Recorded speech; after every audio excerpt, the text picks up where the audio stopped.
过来看到美国伫咧明尼苏达州有2个议员甲因的看守互开枪，造成2个人死亡，2个人受伤。警方正咧追查这个嫌犯。为了安全，明尼苏达州所有咧抗议 Trump 的示威行动是拢已经取消。因为伫咧美国各地是拢总有发起超过1500场的示威行动，部分地区也有传出警民的冲突。互抗议的当事人 Trump 当天是走起来庆祝美国陆军建军250周年，举办阅兵仪式，佮办甲真请赢。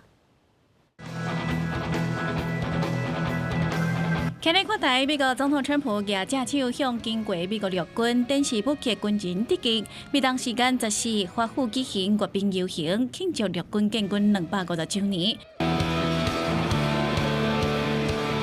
游行一开始40分钟，阅兵仪式马上展示美国陆军为1775年成立，甲1991年破酸战争时期150台战车甲50架飞行机，包括二战时期的 M4 雪曼战车、越战时期用的 UH-1 Huey 直升机才战机，另外，各无人机加起到这款先进装备，拢伫这届游行展示。这嘛是华府为1991年庆祝美国伫破酸战争胜利了后，佮一摆举行阅兵游行。美国总统川普致辞对美国陆军表达感谢，佮替250名新兵主持终身任务的仪式，宣誓对宪法尽忠。The United States Army, thank you very much.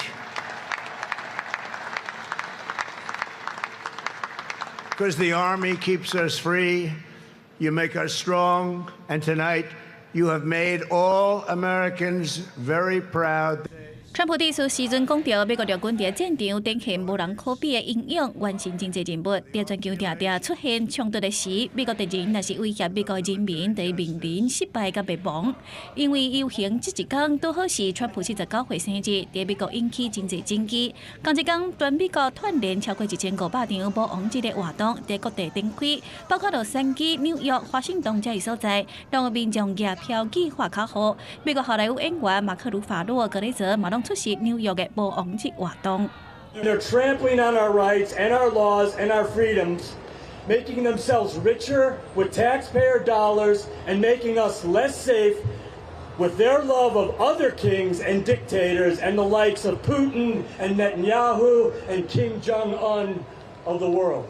虽然各地都增加警察加强戒备，也毋过部分地区游行活动依然发生冲突，特别是洛杉矶真侪区域拢爆发警民冲突，警方佮动用催泪驾驶驱赶示威的民众，佮拘留暴君的人士。伫犹他州盐湖城，甚至是伫当地暗时8点左右，伫游行内底传出枪声，引起群众的惊吓，场面是真乱。看到的人指出讲，因是看到一名穿黄色甲的查甫人向人群开枪，了后就受到警方逮捕。警方初步判断，这个枪击案甲反对川普的示威游行有关系。公视新闻台是董炳耀。